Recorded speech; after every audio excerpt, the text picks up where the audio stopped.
옥상의 민들레꽃 박완서. 우리 아파트 7층 베란다에서 할머니가 떨어져서 돌아가셨습니다. 실수로 떨어진 게 아니라 일부러 떨어지셨다니까 할머니는 자살하신 것입니다. 이런 일이 두 번째입니다.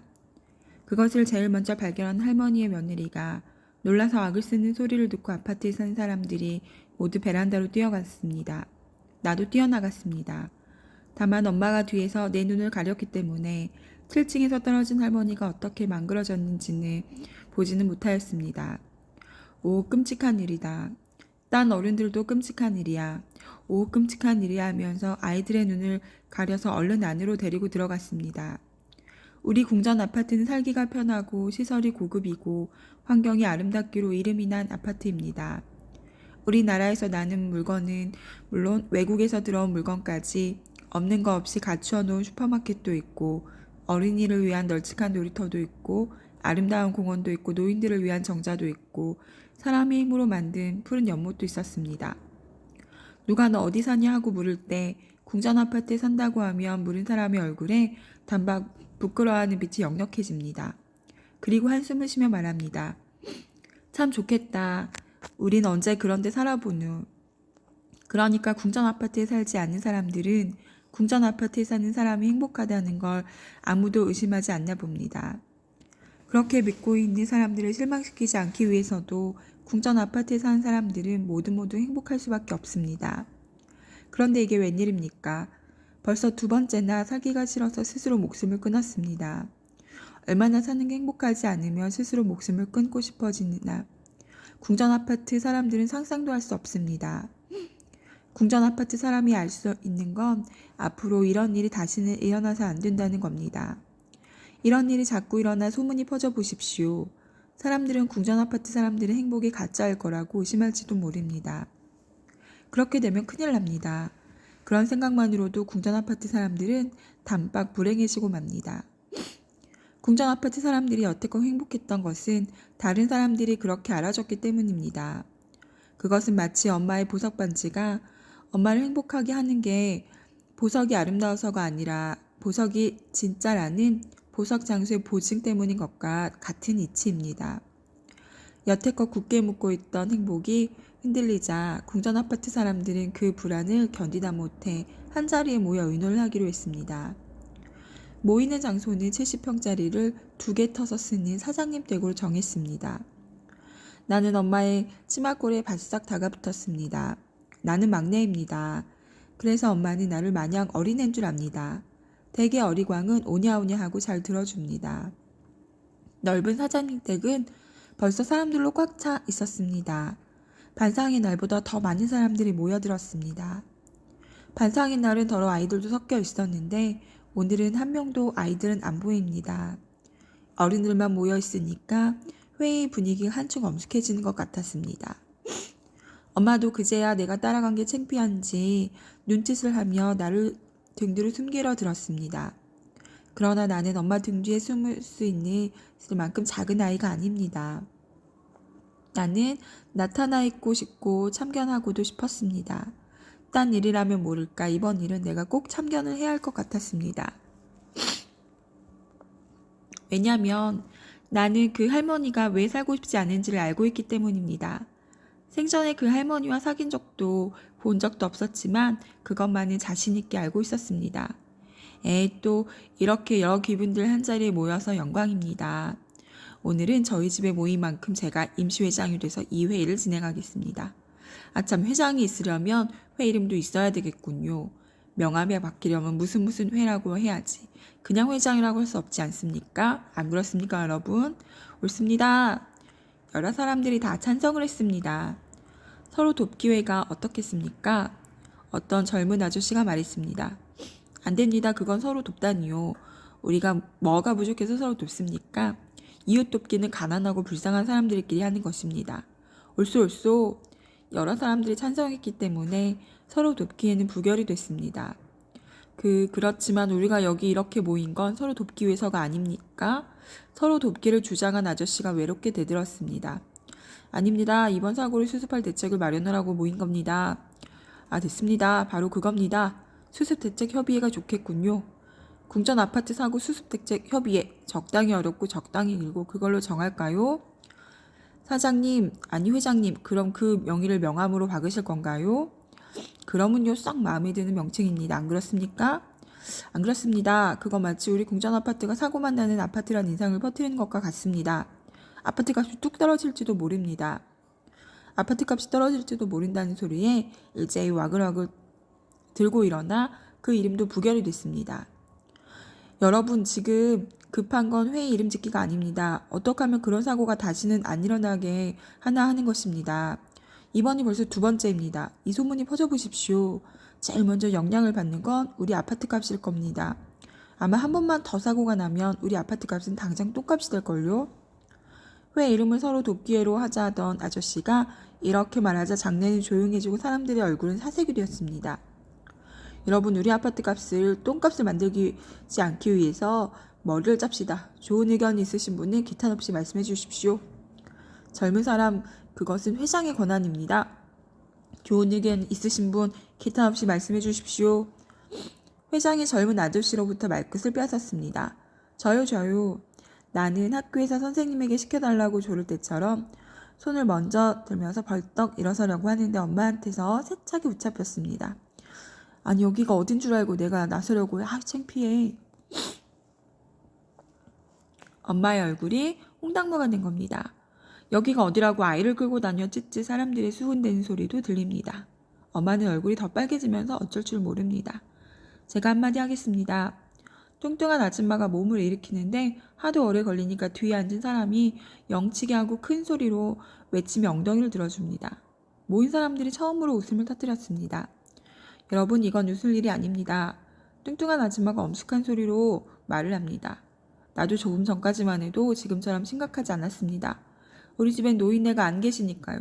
그러나 지금은 누구 못지않게 심각합니다. 다들 그래야만 됩니다. 노인네를 지키는 것은 노인네를 모신 집안만의 골칫거리지만 아파트 값의 최고 자리를 지키는 것은 우리 모두의 일이니까요. 아시겠어요? 장내가 물을 끼얹은 듯 조용했습니다. 제일 처음 우리가 할 일은 절대로 이번 사고를 입 밖에 내지 않는 것입니다. 소문만 안 나면 그런 일은 없었거나 마찬가지입니다. 다음은 그런 일이 다시는 안 일어나게 하는 것입니다. 감쪽같이 감추는 것도 한두 번이지 자주 계속되면 소문이 안 날 수가 없게 됩니다. 왜냐면 이사 가는 사람들이 생기거든요. 나부터도 그런 사고가 한 번만 더 나면 아파트 값이 뚝 떨어지기 전에 먼저 팔고 이사를 갈 테니까요. 이사만 가보세요. 뭐가 무서운 소문을 안 냅니까? 아시겠죠? 소문을 안 내는 것보다 그런 사고가 또다시 안 일어나게 하는 것이 더 중요한 까닭을. 모두들 말없이 고개를 끄덕였습니다. 뚱뚱한 여자는 더욱 의기양양해서 연설을 계속했습니다. 그래서 제가 연구한 사고 방지책을 지금부터 말씀드리겠어요. 조용히 하세요. 조용히. 우리 아파트에서 베란다는 너무 어수래요. 노인네 아니라도 아이들이 장난치다 떨어지지 말란 법도 없잖아요. 아유, 끔찍해라. 엄마가 나를 꼭 껴안았습니다. 딴 아이들도 떨어질 수 있다는 새로운 근심에 안절부절을 못합니다. 아이들한테만 집을 맡기고 온 엄마는 뒤로 몰래 빠져나갈 눈치를 보이기도 합니다. 그래서 베란다에서 일제히 쇠창살을 달면 어떨까 하는 의견을 말씀드리는 겁니다. 바람은 통하되 사람은 빠져나갈 수 없는 쇠창살 말입니다. 옳소. 옳은 말씀이에요. 왜 진작 그 생각을 못했을까요? 이제부터 발 뻗고 자기 되겠지요 뭐. 모든 사람들의 얼굴에서 근심이 걷히면서 뚱뚱한 여자의 의견에 대한 칭찬의 소리가 자자했습니다. 옳은 일은 서두르는 게 좋아요. 곧 쇠창살을 해 달도록 해요. 회장의 권한으로 명령합니다. 회장이 주먹으로 탁탁 탁자를 치면서 말했습니다. 쇠창살 주문은 내가 받겠어요. 우리 아기 아빠가 쇠붙이 회사 사장이니까요. 누구보다 값싸게, 누구보다 빨리 해드릴 수가 있어요. 품질은 보증해야겠냐고요? 여부가 있나요? 뚱뚱한 여자가 신이 나서 소리쳤습니다. 사람들은 서로 먼저 쇠창살 신청을 하려고 밀치고 아우성을 쳤습니다. 여러분 침착하세요. 이런 때일수록 흥분을 가라앉히고 이성을 되찾은 침착하게 생각해야 합니다. 과연 쇠창살이 가장 좋은 방법일까요? 젊은 아저씨가 아우성치는 사람들 향해 팔을 휘두르며 외쳤습니다. 사람들은 젊은 아저씨의 다음 말을 기다리느라 잠깐 조용해졌습니다. 그때 나는 내가 다시 나서야 할 것처럼 느껴졌습니다. 나는 알고 있기 때문입니다. 베란다에서 떨어져서 그만 살고 싶은 마음을 돌이킬 수 있는 건 쇠창살이 아니라 민들레꽃이라는 걸 나만이 알고 있기 때문입니다. 내가 알고 있는 건 어른들처럼 갑자기 떠오른 날림 생각이 아니라 겪어서 알고 있는 것이기 때문에 더욱 자신이 있습니다. 베란다에 있어야 할 것은 쇠창살이 아니라 민들레꽃이에요. 정말이에요. 그 소리를 소리 높여 외치고 싶어 목구멍이 간질간질하고 가슴이 두근거립니다. 오줌을 쌀 것처럼 아랫도리가 뿌건하기도 합니다. 나는 참을 수가 없어서 몸부림을 치면서 엄마의 품을 벗어나려고 했습니다. 얘가 누굴 망신시키려고 또 이러지? 엄마는 입속을 중얼거리면서 쇠사슬처럼 꽁꽁 나를 껴안았습니다. 젊은 아저씨가 말을 계속했습니다. 여러분, 우리 아파트가 가장 값이 비싼 것은 내부의 시설과 부대 시설이 잘 된 때문만은 아니라는 걸 알아야 합니다. 우리 아파트는 겉모양이 아름답기로 소문이 난 아파트입니다. 지나가던 사람도 우리 아파트를 보면 단방 살고 싶은 생각이 들 만큼 아름다운 겉모양을 하고 있습니다. 옛 궁전이나 성을 연상하고 그 속에 들어가 살면 왕족이나 귀족이 될 것 같은 희망이 생기기도 합니다. 그런 아파트의 베란다마다 쇠창살을 달아보세요. 사람들이 뭘 연상하겠습니까? 감옥소요, 감옥소. 세상에 끔찍해라, 감옥소라니. 아파트 값이 똥값이 되고 말 거예요. 나라면 거저져도 안 사요. 그렇게 해서 베란다에 쇠창살을 달자는 의견을 흐지부지 대고 말았습니다. 그러나 뚱뚱한 여자는 기가 꺾이지 않고 새로운 의견을 내놓았습니다. 젊은 양반이 좋은 이야기 해줘서 고마워요. 그 생각을 못한 건 큰 실수였어요. 그럼 이렇게 하는 게 어떻겠어요? 베란다 쪽으로 난 유리창에 새로운 자물쇠를 달면요. 우리 세부치 회사에서 요새 발명해서 특허를 낸 제머스인데 한번 잠갔다 열려면 열쇠 가지고도 반나절은 넘게 걸리고 그동안엔 시끄러운 소리가 계속된다니 노인네나 아이들이 몰래 열고 나갈 가망은 절대 없잖아요. 그러자 엄마들이 집을 비우는 시간이 어디 반나절만 되나요? 구석에서 앉은 젊은 엄마가 말했습니다. 그러니까 시끄러운 소리를 나게 한 거 아닙니까? 시끄러운 소리가 반나절이나 나면 이웃끼리 서로 연락을 해서 그 사고를 미연에 방지할 수 있으니까. 참 그렇겠군요. 젊은 엄마가 고개를 움츠렸습니다. 그렇지만 여러분, 여태껏 잠자코 있던 노 교수님이 반백의 머리를 쓰다듬으며 일어섰습니다. 창을 열기가 너무 어렵다고 생각하지 않습니까?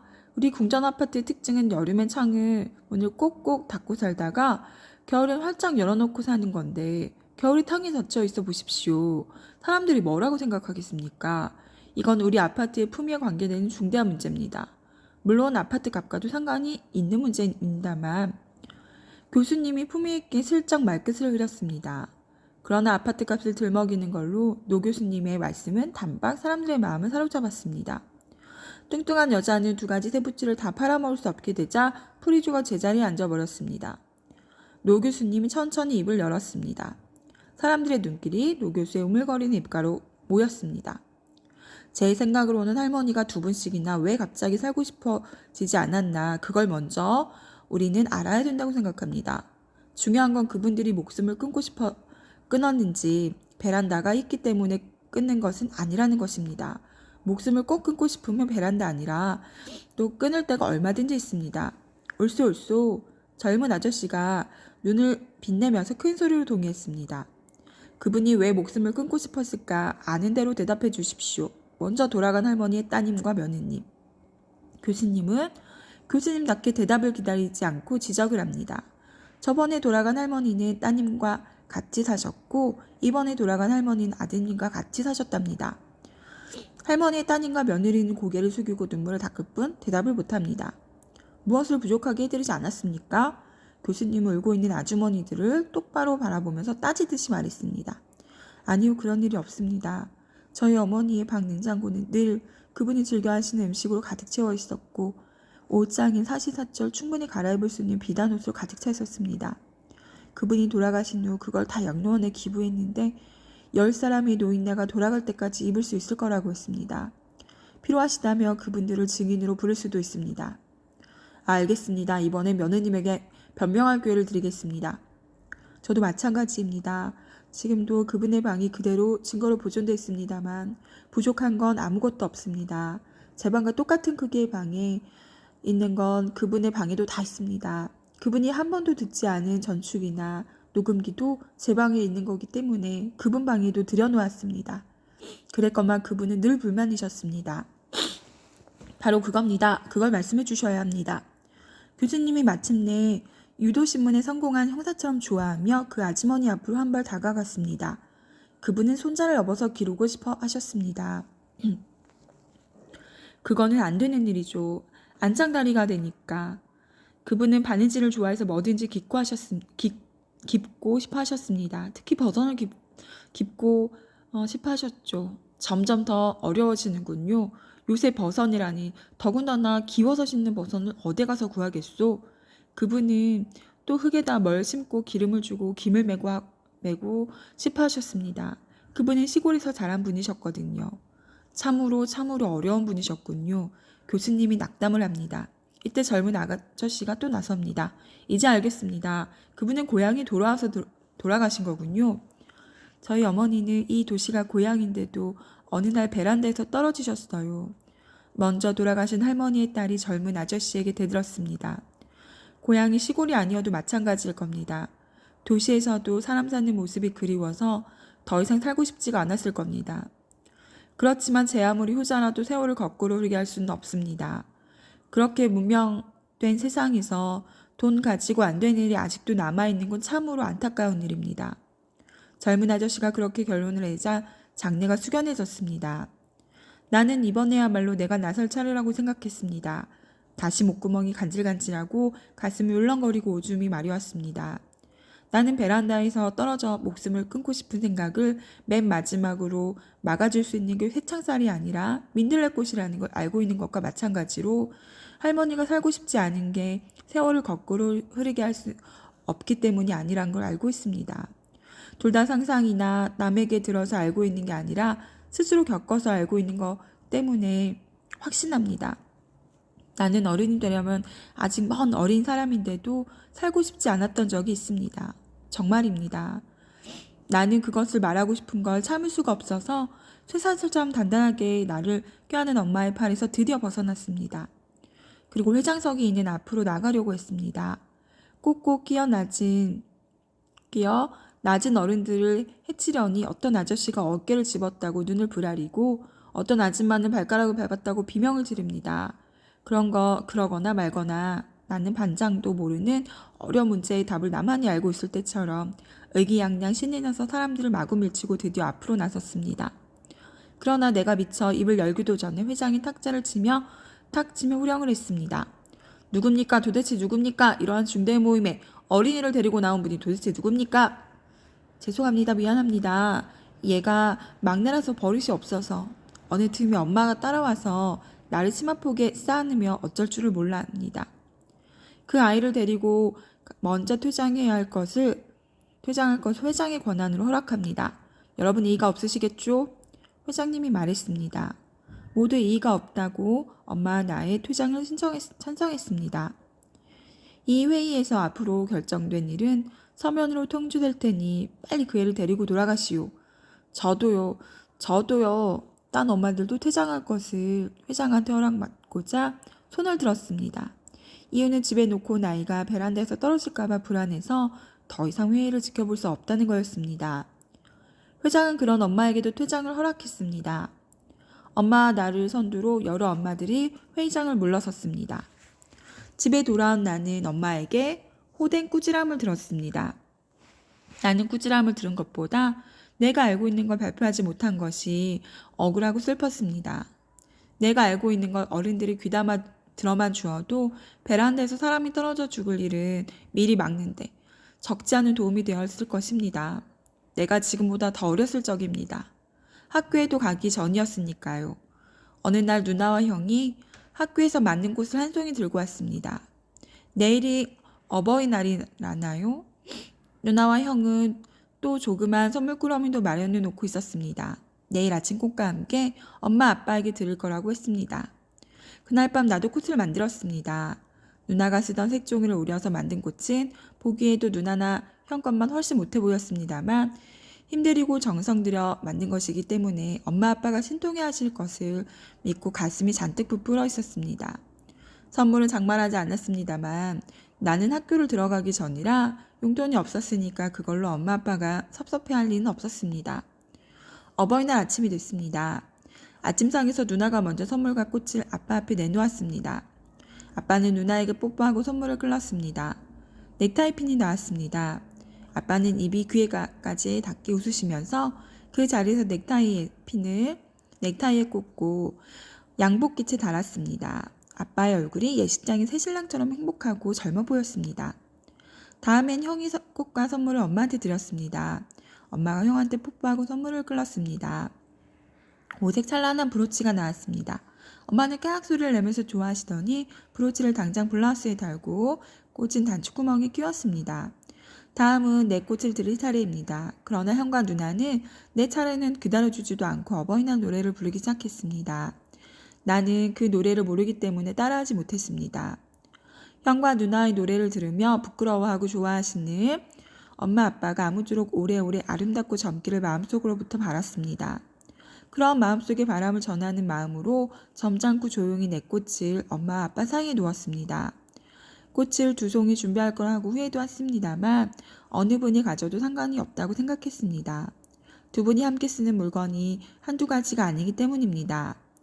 2분께 꽃을 드리고 나자 나는 뽐내고 싶은 마음보다는 부끄러운 마음이 더해서 고개를 숙이고 아침도 먹는 둥 마는 둥 했습니다. 누나와 형은 학교에 갔습니다.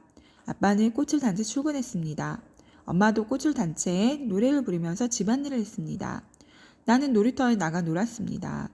놀이터에 실증도 나고 배도 고프고 해서 집에 들어와 냉장고를 열려다 말고 나는 내 꽃을 보았습니다. 내 꽃은 식당 구석에 있는 쓰레기통 속에서 과일 껍질과 밥 찌꺼기와 함께 버려져 있었습니다. 그때 엄마는 거실에서 전화를 걸고 있었습니다. 오래간만에 소식을 알게 된 친구로부터 온 전화인가 봅니다. 아이는 몇이나 되나 친구가 물어본 모양입니다. 엄마는 한숨을 쉬면서 대답했습니다. 글쎄, 셋이란다. 창피해 죽겠지 뭐니. 우리 동창이나 우리 아파트에 사는 사람들 아무리 찾아봐도 하나 아니면 둘이지 셋씩 낳은 사람은 아무도 없더구나.